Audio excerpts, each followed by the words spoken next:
నెల్లూరు జిల్లాలో అనేక ప్రాజెక్టులు అభివృద్ధికి అవకాశాలున్న ఈ జిల్లాలో వైసీపీ ప్రభుత్వంలో స్వార్థపూరితంగా నిర్లక్ష్యం చేశారని దేవాదాయ శాఖ మంత్రి ఆనం రామనారాయణ రెడ్డి అన్నారు. ఆయన మీడియా సమావేశంలో మాట్లాడారు. ఈ సందర్భంగా ఆయన మాట్లాడుతూ నియోజకవర్గ అభివృద్ధికి జిల్లా మహాసభల్లో ప్రతిపాదనలు పెట్టి వాటిని మనమే గుర్తుపెట్టుకుని ప్రభుత్వం చేత పనులు చేయించుకోవాలన్నారు.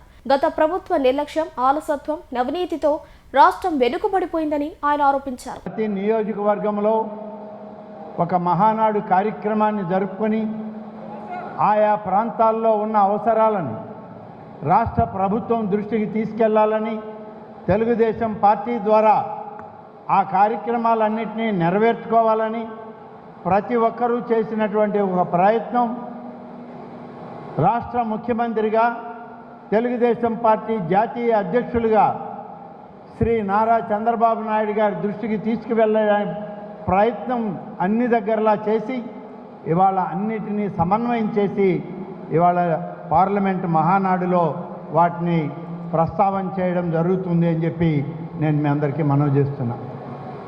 గౌరవ శాసనసభ్యులు అందరూ కూడా పెద్దలు నారాయణ గారు ఈ జిల్లాలో అవసరమైనటువంటి అనేక ప్రాజెక్టుల గురించి, అనేక కార్యక్రమాల గురించి ఇవాళ ప్రస్తావన చేయడం జరిగింది.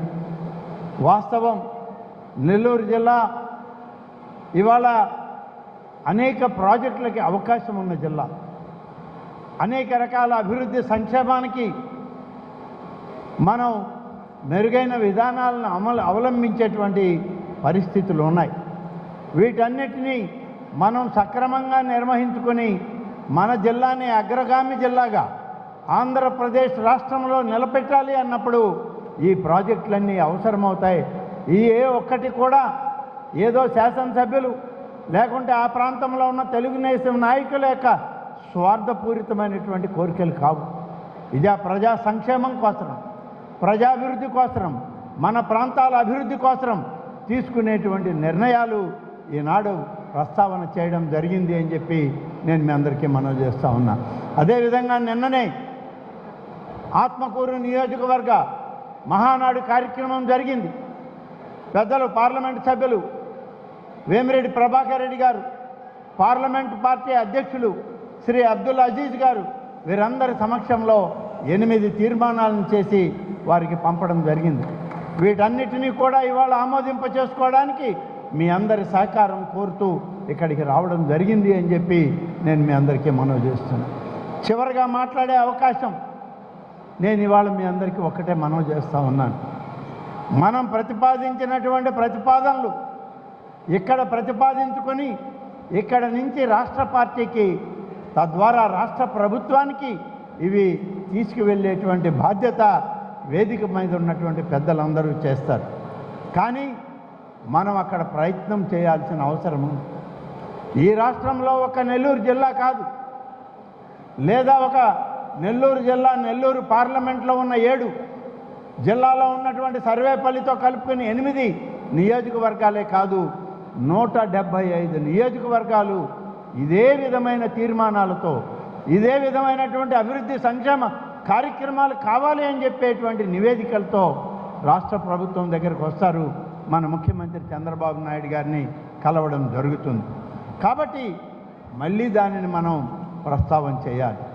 మనం దాన్ని వెంటపడి పనులు చేయించుకోవాలి, వాటిని ఫాలోఅప్ చేయాలి.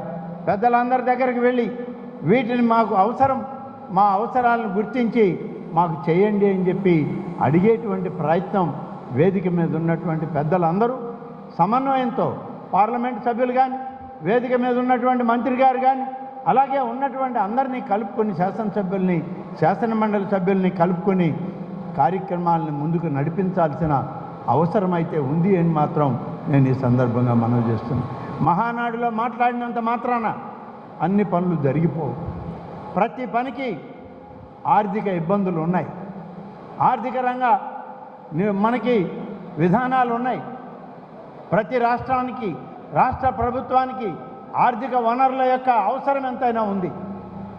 దురదృష్టం, గడిచిన 5 సంవత్సరాల్లో నాడున్నటువంటి ప్రభుత్వ పరిపాలన అస్తవ్యస్త విధానాలు, నిర్లక్ష్య ధోరణి, అభివృద్ధి నిరోధకం, సంక్షేమాన్ని మూలబెట్టినటువంటి నాటి ప్రభుత్వంతో దాదాపు 10.5 లక్షల కోట్ల రూపాయల అప్పు భారంతో చంద్రబాబు నాయుడు గారు ముఖ్యమంత్రి కావడం జరిగింది ఈ రాష్ట్రంలో అని చెప్పి నేను మీకు మనవి చేస్తున్నాను. మొదట 6 మాసాలు అప్పులు ఎలా కట్టాలి, ఆ అప్పులకు వడ్డీ ఎలా చెల్లించాలి, ఇది ఆలోచన చేయడానికే మరి అక్కడ ప్రభుత్వంలో పెద్దలందరూ కూడా తలమునకలయ్యారు.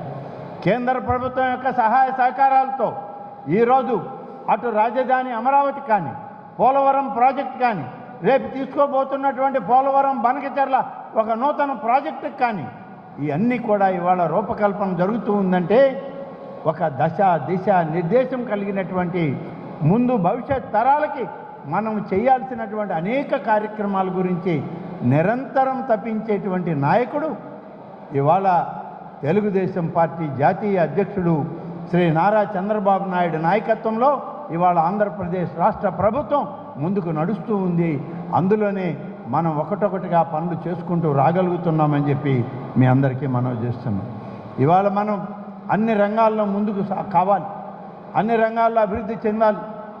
చాలామంది మాట్లాడుతున్నారు, అన్ని తీర్మానాలకి ఆమోదం లభిస్తుంది, ఇబ్బంది ఏం లేదు. కానీ ఈ మహానాడులో మనమందరం కలిసి ఆలోచన చేయాల్సింది ఒకటి ఉంది.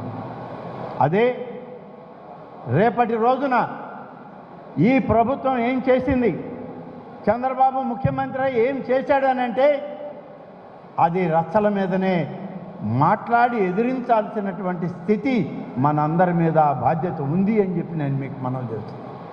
కేవలం ఏదో తీర్మానాలు ఇచ్చాం, లేదా ప్రభుత్వం ప్రకటించింది, లేదా నారాయణ గారో రామనారాయణ రెడ్డో చంద్రబాబు నాయుడు గారి దగ్గర ఈ కాగితాలు పెట్టారని అంటే కాదు. ఇవాళ మనకు కూడా కొన్ని బాధ్యతలు ఉన్నాయి పార్టీ పరంగా. ఇవాళ ఏం మాట్లాడుతున్నారు, ఈరోజే ఇప్పుడే నన్నే అడిగారు ఒక విలేకరి, కారు దిగ్గానే అడిగాడు, ఏమండి ఈ రాష్ట్రంలో గడిచిన 5 సంవత్సరాల్లో ముఖ్యమంత్రిగా పనిచేసిన వ్యక్తి ఇవాళ పత్రికా సమావేశం పెట్టి ఆ పత్రికా సమావేశంలో తెలుగుదేశం పార్టీని విమర్శించారు, చంద్రబాబు నాయుడిని విమర్శించారు. మీరందరూ ఈ రాష్ట్రంలో ఎన్నికైనటువంటి రోజుని విద్రోహ దినంగా ప్రకటించి నేను నడి వీధుల్లో పార్టీలో మేమందరం మా పార్టీ అంతా రోడ్ల మీదకి వస్తుంది అన్నాడు. ఇవాళ ఆలోచన చేయండి, ఏ రకమైన సమాధానం చెప్పాలి వీళ్ళకి? ప్రజలు ఎన్నుకుని దాదాపు 94% ఓట్లు కూటమి నాయకత్వానికి ఇచ్చి 165 సీట్లు 170 సీట్లు మనకిస్తే ఇవాళ మనల్ని ప్రజా విద్రోహుల కింద చిత్రీకరిస్తానని చెప్పి పోయినసారి ముఖ్యమంత్రిగా ఉన్న పెద్ద మనిషి ఆయనే చెప్పాడు అని అంటే ఇంకా మిగిలిన వాళ్ళు ఏం మాట్లాడతారో ఆలోచించండి. కాబట్టే మనం కేవలం అధికారంలో ఉండడమే కాదు, అధికారంలో ఉన్ని ప్రత్యర్థి పార్టీలను ఎదిరించాల్సినటువంటి కార్యక్రమం కూడా బాధ్యత కూడా మనదే అని చెప్పి నేను మీ అందరికీ మనవి చేస్తున్నాను. ప్రతిదానికి చంద్రబాబు నాయుడు గారు రాబలేదు, ప్రతిదానికి లోకేష్ గారు రావక్కర్లేదు. వారి వారసులుగా మనమందరం ప్రత్యర్థి పార్టీలను ఎదుర్కోవాల్సిన అవసరం కూడా ఉంది. అవసరమైనప్పుడు మనం కూడా రోడ్ల మీదకి రావాల్సినటువంటి పరిస్థితి. అధికారం ఉంది కదా, మేము మంత్రులం కదా, మేము శాసనసభ్యులం కదా, మేము ఇంట్లో ఉంటే సరిపోద్ది కదా అంటే ఇంట్లో ఉంటే సరిపోదు. ఈ పార్టీ బతికితేనే మనం ఆ స్థానాల్లో పదిలంగా ఉండగలమని చెప్పి నేను ఈ సందర్భంగా మనవి చేస్తాను. అందుకే నేను విలేకరికి చెప్పాను ఇప్పుడే, అయ్యా ఈ రాష్ట్రంలో 94% ఓట్ బ్యాంకునిచ్చి కూటమి నాయకత్వాన్ని బలపరిచినటువంటి ఈ రాష్ట్ర పార్టీలని తెలుగుదేశం, జనసేన, భారతీయ జనతా పార్టీ నాయకత్వాన్ని ఇవాళ ప్రజా విద్రోహ దినంగా ఆయన ప్రకటిస్తానంటే మరి ఆయన ఏ దేశంలో ఉన్నాడు, ఏ పరిధిలో పనిచేస్తున్నాడు, రాజకీయాల్లో ఉండడానికి అర్హుడా కాదా? ఇవన్నీ ఆలోచన చేసుకోమని చెప్పండి అన్నాను. భారత రాజ్యాంగం ప్రజాస్వామ్య వ్యవస్థలో ఇవాళ ప్రజల చేత ఎన్నుకోబడినటువంటి వ్యక్తులు ప్రజాస్వామ్య పరిపాలన చేసేటప్పుడు మరి అది ప్రజా విద్రోహ దినం అంటే ప్రజాస్వామ్య వ్యవస్థను నువ్వు అవమానిస్తున్నావా అని అడుగుతున్నావు. అంటే నువ్వు ప్రజలు ఇచ్చిన తీర్పుని ఇవాళ వ్యతిరేకిస్తున్నావా అని అడుగుతున్నావు. భారత రాజ్యాంగం ఇచ్చినటువంటి స్ఫూర్తిని ఇవాళ నువ్వు తుంగలో తొక్కి నీ తాతగారైన రాజారెడ్డి రాజ్యాంగాన్ని ఇవాళ అమలు చేయడానికి మళ్ళీ ఒక ప్రయత్నం చేస్తున్నావా అని అడుగుతున్నా. కాబట్టే నేను మీ అందరికీ మనవి చేస్తున్నా, ఇటువంటి దుష్ట బుద్ధి కలిగినటువంటి ప్రత్యర్థి పార్టీలు మనుగడ ఇంకా కొద్దిగా ఉంది. ఆ పార్టీల్ని మరి రూపురేఖలు లేకుండా చేయాల్సిన బాధ్యత ఈ 5 సంవత్సరాల్లో రాబోయేటువంటి మళ్ళీ ప్రజాస్వామ్య వ్యవస్థను నిలబెట్టే సమయంలో మనం అందరం కూడా కలిసి పనిచేయాల్సిన అవసరం ఉంది అని చెప్పి నేను మీకు మనవి చేస్తున్నాను. ఇవాళ చాలామంది చాలా విషయాలు మాట్లాడుతుంటాం. ఎవరి నియోజకవర్గాల వాళ్ళ అవసరాలు ఉన్నాయి, మాట్లాడతాం, తప్పదు, చెయ్యాలి, అవి మా బాధ్యత. ఇవాళ సమగ్రమైనటువంటి నెల్లూరు జిల్లా రూపురేఖలు మారాలంటే, సమగ్రమైనటువంటి అభివృద్ధి ఈ జిల్లాలో జరగాలి అని అంటే కొన్ని కార్యక్రమాలు అందరం కలిసికట్టుగా చేయాలి. అవి ప్రతిపాదనలో ఉన్నాయి. అజీజ్ గారు మళ్ళీ వాటిని ప్రస్తావన చేస్తారు. వాటి జోలికి నేను వెళ్ళలేను. సమగ్ర సోమశిల, సమగ్ర తెలుగు గంగ ప్రాజెక్టులు వస్తేనే ఈ జిల్లాలో రైతాంగానికి మరి వాళ్ళ యొక్క భవిష్యత్తుకి మంచి మార్గం ఏర్పడుతుంది. రైతాంగం యొక్క సమస్యలను తీర్చడానికి రాష్ట్ర ప్రభుత్వం ఇవాళ అన్ని విధాల చర్యలు తీసుకుంటాము. గడిచిన 5 సంవత్సరాల్లో మనకి సమగ్ర సమస్యలని నిర్వీర్యం చేయడానికి ప్రయత్నించినటువంటి ఆ ప్రభుత్వం పక్కకు తప్పుకుంటే ఇవాళ మనం అధికారంలోకి వచ్చాక ఈ రాష్ట్ర ముఖ్యమంత్రిగా మొట్టమొదటి జిల్లా పర్యటనకు వస్తే ఆ జిల్లా పర్యటన సోమశిల ప్రాజెక్టుకే ఈ రాష్ట్ర ముఖ్యమంత్రి వచ్చారంటే ఈ జిల్లా పట్ల, ఈ జిల్లా రైతాంగం పట్ల, ఈ జిల్లా ప్రాజెక్టుల పట్ల మన నాయకుడు, మన ముఖ్యమంత్రికి ఎంత శ్రద్ధ ఉందో ఆలోచించండి. ఈ జిల్లాలో ఇరిగేషన్ బోర్డు మీటింగ్ జరుగుతుంది. గతంలో అనేక సందర్భాల్లో దాదాపుగా 45 ఏళ్ల సుదీర్ఘ రాజకీయ జీవితంలో అనేక ఐఏబీ సమావేశాలకి వెళ్ళాం.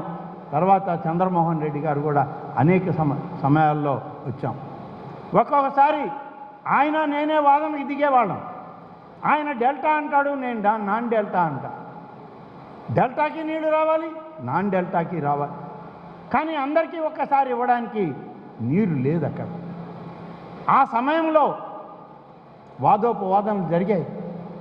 రైతులకు ఇబ్బంది కలగకుండా ఏ విధంగా మనం చేయాలి అనేటువంటి ప్రయత్నం చేసినప్పుడు ఈ రాష్ట్రంలో 78 టీఎంసీలు కలిగిన సమగ్ర సోమశిల ఉండాలి, 68 టీఎంసీలు కలిగిన సమగ్ర తెలుగు గంగ ఉండాలి అని చెప్పి ఆనాడే స్వర్గీయ ఎన్టీ రామారావు గారు చేసినటువంటి ఒక ప్రయత్నం ఇవాళ 150 టీఎంసీల నీరు నిల్వ చేసే సామర్థ్యం ఆంధ్రప్రదేశ్ రాష్ట్రంలో ఎక్కడైనా ఉంది అంటే అది ఒక్క నెల్లూరు జిల్లాలోనే అని చెప్పి నేను మీ అందరికీ మనవి చేస్తున్నాను. ఇది మనం సాధించినటువంటి లక్ష్యం. ఎవరి ప్రాంతానికి వాళ్ళు కావాలని కోరుకోవడంలో తప్పులేదు, ఉన్నదాన్ని సరిచేసుకోవాలి. మరి ఇవాళ 2వ పంటకు నీళ్లు కావాలి. 2వ పంటకు నీళ్లు ఎవరికి ఇవ్వాలి అని అంటే గతంలో లెక్కలు చూసుకుని పారించేవాళ్ళు. సమగ్ర జల విధానాన్ని ప్రవేశపెట్టినటువంటి ముఖ్యమంత్రి చంద్రబాబు నాయుడు ఈ రాష్ట్రంలో సక్రమైనటువంటి రీతిలో కృష్ణా జలాలని సోమశిలకి, తెలుగు గంగకి, వర్షపు నీటిని సోమశిలకి, తెలుగు గంగకి మళ్లించి ఈ జిల్లా రైతాంగానికి నీరు ఇవ్వాలి అని చెప్పి ఒక మంచి సంకల్పంతో భగవంతుడిచ్చినటువంటి ఆశీర్వాదంతో మొట్టమొదటిసారి నేను నిన్న చెప్పాను, అంతకుముందు ఐఏబీలో చెప్పాను, ఇప్పుడు మళ్ళీ చెప్తున్నాను, తెలుగు రైతాంగం అంతా కూడా, నెల్లూరు జిల్లాలో ఉన్నటువంటి తెలుగుదేశం పార్టీ కార్యకర్తలంతా కూడా ఎవరైనా మీ ప్రభుత్వం వచ్చి ఏం చేసిందంటే ఒక్క మాట మనం నిజంగా ఎదురొడ్డి చెప్పాలి. ఈ జిల్లాలో మొదటిసారి 2వ పంటకి 5,24,000 ఎకరాలకి నీళ్లు ఇచ్చినటువంటి పరిస్థితి ఇది తెలుగుదేశం ప్రభుత్వంలో జరిగిందే తప్ప సమగ్ర జల విధానాన్ని అమలు చేసినటువంటి చంద్రబాబు నాయుడు చేసిన కార్యక్రమం వల్ల జరిగిందే తప్ప మరొకటి కాదు అని చెప్పి నేను మీకు మనవి చేస్తున్నాను. సూపర్ 6 కార్యక్రమాన్ని ముందు పెట్టాం. మనం సూపర్ 6 చెప్పి మనం ఓట్లు అడిగాం.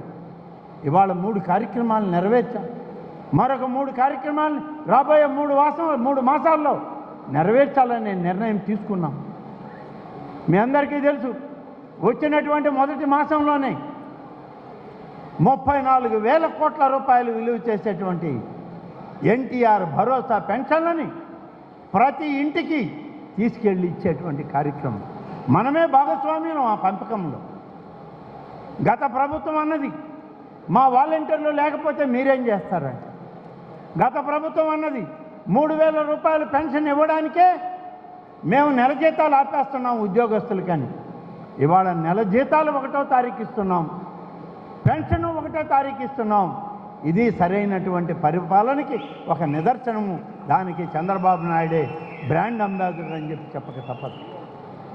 మళ్ళీ సమగ్రమైనటువంటి పెన్షన్ విధానాన్ని 3,000 నుంచి 4,000కి తీసుకొచ్చి ఎప్పుడైతే హామీ ఇచ్చామో, హామీ ఇచ్చిన 3 నెలలు కూడా కలిపి 7,000 ఇచ్చినటువంటి దాఖలాలు ఈ దేశంలో ఏ రాష్ట్రంలో లేదు. అది ఒక్క ఆంధ్రప్రదేశ్లో చంద్రబాబు పాలనలోనే వీలు పడుతుంది అని చెప్పి మీకు మనం చేస్తాం. ఈ విధమైనటువంటి సూపర్ 6లో మొదటి కార్యక్రమాన్ని పూర్తి చేశాం. దీపం 2 పథకం ప్రతి కుటుంబానికి, ప్రతి మహిళకి 3 సిలిండర్లు ఉచితంగా ఇస్తామన్నాం. ఇవాళ మొదటి విడత సిలిండర్లని ఉచితంగా ఇవ్వడానికి ఇప్పటికే మొదలుపెట్టాం. వాటన్నిటినీ కూడా ఇవాళ అమలు చేస్తూ ఉన్నాం. 2వ విడత సిలిండర్ ఇవ్వడానికి కూడా నిర్ణయించింది ఈ ప్రభుత్వం. రేపు రాబోయే రోజుల్లో ఇంకా అవసరమైనటువంటి 3 కార్యక్రమాలు ఉన్నాయి. ఆ కార్యక్రమాలన్నింటినీ కూడా తల్లికి వందనం, ప్రతి బిడ్డకి 15,000 రూపాయలు ఇస్తామని హామీ ఇచ్చాం. ఎందరు బిడ్డలు ఉన్నా ఇస్తామన్న హామీని మన పార్టీయే ఇచ్చింది. ఇవాళ చంద్రబాబు నాయుడు గారు అదే మాట చెప్పారు. నిన్న కేబినెట్ సమావేశంలో కూడా వారు అదే ప్రస్తావన చేశారు.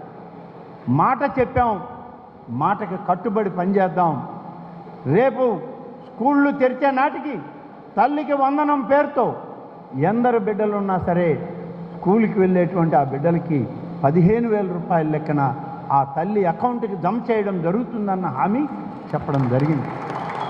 రైతు భరోసా ఇస్తామన్నాం. ఒక్కొక్క రైతుకి 20,000 రూపాయలు ఇస్తామని సూపర్ 6లో మనం హామీ ఇచ్చాం. ఆ 20,000 రూపాయలని కేంద్ర ప్రభుత్వం 6,000, ఈ రాష్ట్ర ప్రభుత్వం చంద్రబాబు గారి నాయకత్వంలో 14,000 కలిపి 20,000 ఇవ్వడానికి తీర్మానం చేసుకున్నాం. త్వరలోనే కేంద్ర ప్రభుత్వం 3 విడతలుగా ఇస్తే రాష్ట్ర ప్రభుత్వం కూడా 3 విడతలుగా రైతు భరోసాని ఇవ్వడానికి ఇవాళ మనం పనిచేస్తూ ఉన్నాం. అదేవిధంగా బస్సు సౌకర్యం, ఈ బస్సు సౌకర్యాన్ని కొన్ని రాష్ట్రాలు అమలు చేస్తే సరైన విధానం అమలు చేయలేదు కాబట్టి అక్కడ వైఫల్యం జరిగింది. ఇవాళ అటువంటి వైఫల్యం ఈ రాష్ట్రంలో రాకూడదు. మనం ఏ విధానం అమలు చేసినా ఆ విధానం విజయవంతం కావాలి. ఇంకా స్టడీ చేయండి. పూర్తిగా దీన్ని మనం ఆధారం చేసుకొని మనం అనుకున్నటువంటి లక్ష్యాన్ని సాధిద్దాము.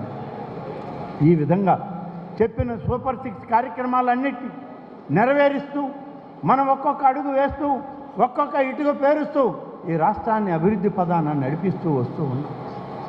అమరావతి రాజధాని, మరి అమరావతి రాజధాని కూడా మనలో భాగమే. రాజధానిని గతంలో మొదలు పెడితే మన మంత్రి నారాయణ గారు ఆ రోజు కూడా మున్సిపల్ శాఖ మంత్రి, ఆయన మొదలు పెడితే దాన్ని అక్కడికక్కడే ఆపేశారు. ఇవాళ మళ్ళీ దాన్ని మొదలు పెట్టడానికే నారాయణ గారికి 10 మాసాలు 12 మాసాలు పడతా ఉంది. అక్కడ ఉన్నటువంటి ముళ్ళ చెట్లని, మురికి నీళ్ళని తొలగించడానికే నెలలు సమయం పడుతుంది. ఇప్పుడు మళ్ళీ పనులు మొదలయ్యాయి. రాబోయేటువంటి 2 సంవత్సరాల్లో అమరావతి రాజధాని కొత్త రూపు సంతరించుకుంటుందనేటువంటి విషయంలో ఏమాత్రం అనుమానం లేదు. తప్పనిసరిగా రాజధానికి మనం అన్ని విధాలా తోడుగా ఉండాల్సిన అవసరం ఉందని చెప్పి మీకు మనవి చేస్తున్నాం. ఈ విధంగా ఏ వాగ్దానాలనైతే ప్రజల ముందు పెట్టామో ఆ వాగ్దానాలను నెరవేర్చుకున్నటువంటి ప్రభుత్వం ఇవాళ తెలుగుదేశం ప్రభుత్వం. ఇవి మనం అందరం చెప్పాల్సిన అవసరం ఉంది. మీరేం చేశారంటే ఏం చేశాం? మీరు ఇవ్వలేరన్న పెన్షన్ ఇవాళ ఇస్తున్నాం. మీరు ఇవ్వాలన్నటువంటి మీరు మూసేసినటువంటి రాజధానిని మళ్ళీ తెచ్చాం. ఇవాళ మీరు గుంతలతో పెట్టిన రోడ్లని ఇవాళ గోతులు పూడ్చి మంచి రోడ్లుగా తయారు చేశాం. మీరు ఈ ప్రాజెక్టులన్నీ ఒకటి కూడా రావని అంటే అన్ని ప్రాజెక్టులు తెచ్చి మళ్ళీ ముందు పెడుతున్నాం. వీటన్నిటినీ గాడిన పెట్టి పనులు చేస్తూ ఉన్నాం. ఇన్ని రకాలుగా ఇవాళ తెలుగుదేశం ప్రభుత్వం చంద్రబాబు నాయుడు గారు, లోకేష్ గారి నాయకత్వంలో పనులు జరుగుతూ ఉన్నాయి. కాబట్టి కార్యకర్తలు, నాయకులు, క్లస్టర్లు ఇన్ఛార్జీలు, బూత్ ఇన్ఛార్జీలు, యూనిట్ ఇన్ఛార్జీలు, గ్రామ కమిటీల పెద్దలు ఎంతమంది మనం అందరం ఉన్నాం. ఇవాళ మనమే ఎదుర్కోవాలి. ప్రత్యర్థులకి స్థానం లేదు. వాళ్ళు అసలు ఎక్కడుండాలో కనపట్లేదు. కొందరైతే పారిపోయారు, కొందరైతే జైళ్ళల్లో ఉన్నారు. జైళ్ళల్లో ఉన్న వాళ్ళకి, పారిపోయిన వాళ్ళకి ఆత్మస్థైర్యాన్ని ఇచ్చేదానికి ఒక ఆయన చీకటి గదిలో కూర్చొని ప్రెస్ మీట్లు పెడతా ఉన్నాడు. కాబట్టి ఇవాళ వాళ్ళకి అసలు ఉనికే లేదు. కానీ మేము ఉన్నాం. మేము కూడా జనంలో ఉన్నాం. మేము కూడా స్టేట్మెంట్లు ఇస్తున్నాం. మేము కూడా తెలుగుదేశం పార్టీని విమర్శిస్తున్నాం, చంద్రబాబును ఎదుర్కొంటున్నాం అని చెప్పడానికి కొన్ని బులుగు మీడియాలు ఉన్నాయి. ఆ బులుగు మీడియాల్లో అప్పుడప్పుడు ప్రకటనలు ఇస్తూ మేము కూడా ఉన్నామని చెప్పుకునే ప్రయత్నం చేస్తూ ఉన్నారు. కాబట్టి అటువంటి ప్రయత్నాల్ని ఎక్కడికక్కడ తిప్పికొట్టాలి. ఇవాళ ముఖ్యమంత్రి గారు అంటూ ఉంటారు, అనేక సందర్భాల్లో మాట్లాడారు, ఎక్కడ పడితే అక్కడ ఏది పడితే అది మాట్లాడుతూ ఉన్నారు. వాటిని మనం ఎదుర్కోవాలి కదా అని ఎవరైనా అడిగితే ఆయన అంటాడు, మన ముఖ్యమంత్రి గారు చాలా సౌమ్యుడు, కోపం వస్తే ఉగ్ర నరసింహుడే. కానీ అంత సౌమ్యుడిని రాజకీయాల్లో చూడడం తక్కువే. మనం ఎవరన్నా నేరుగా ఒక మనిషి మనల్ని అంటే మనం ఓర్చుకోలేము. కానీ ఆయన్ని, ఆయన పాలనని, ఆయన మంత్రివర్గాన్ని రకరకాలుగా దూషిస్తుంటారు ఎవరెవరో. వాళ్ళకి స్థాయే లేదు, వాళ్ళు మాట్లాడింది మీరెందుకు పట్టించుకుంటారు అంటాడు ఈయన. పట్టించుకోకపోతే ఎట్లా సార్ అంటాం మేము. మాకు ఆయనకు వాదన కూడా జరుగుతుంటుంది ఒక్కొక్కసారి. కానీ తప్పదు.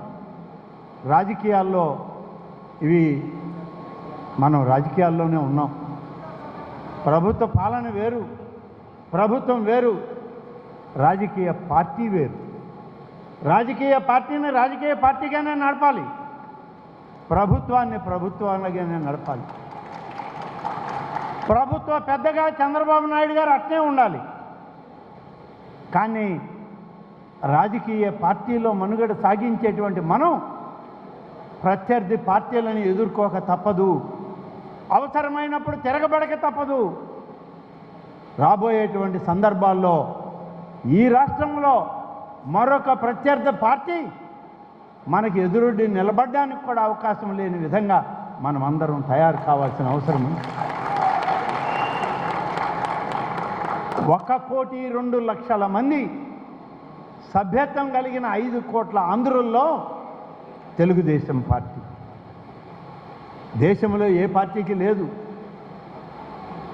ఏ పార్టీకి ఇంత స్థాయి లేదు. ప్రాంతీయ పార్టీ అయినా ఇవాళ జాతీయ పార్టీలతో పోటీ పడినటువంటి పార్టీ తెలుగుదేశం పార్టీ. ఇంత సభ్యత్వం పెట్టుకుని రేపు కడప మహానాడు, ఇక్కడ మహానాడు పెడితే వేలల్లో, నేను ఇక్కడ మహానాడు వేలల్లో ఉంది అంటే నియోజకవర్గాల్లో కూడా అదే స్థాయిలో ఉంది. ఏ నియోజకవర్గంలో మహానాడు పెట్టినా 4,000, 5,000 మందికి తక్కువ లేదు. మరి ఇంత బలం, ఇంత బలగం, ఇంతమంది డెలిగేట్లు, ఇంతమంది పార్టీ నాయకులు ఉండి ప్రత్యర్థి పార్టీలు విమర్శిస్తే మనం తల వంచుకొని రావాలన్నా ఒక్కసారి ఆలోచించండి. కాబట్టి ఏ ఒక్కరికి తీసిపోయే పరిస్థితి లేదు. ప్రభుత్వ పరిపాలన మరింత మెరుగైన సేవల్ని ఇంకా అందించే ప్రయత్నం చేస్తుంది. చెప్పనవన్నీ కూడా చేశాం, చెప్పినవి కూడా చేయడానికి ఇంకొక 3 మాసాల్లో పూర్తి చేయబోతున్నాం సూపర్ 6 కార్యక్రమాన్ని. అప్పులతో వడ్డీలతో సతమయమయ్యే రాష్ట్రం ఇవాళ ఒక్కొక్కటి అధిగమిస్తూ ముందుకు సాగుతూ ఉన్నాం. కాబట్టి తీర్మానాలన్నీ ఉన్నాయి. అజీజ్ గారు తీర్మానాలు పెడతారు. నిన్ననే నా నియోజకవర్గంలో అజీజ్ గారు, మా పార్లమెంట్ సభ్యులు ప్రభాకర్ రెడ్డి గారు, వారిద్దరికీ మా ఆత్మకూరు నియోజకవర్గం యొక్క తీర్మానాలన్నీ అప్పచెప్పాం.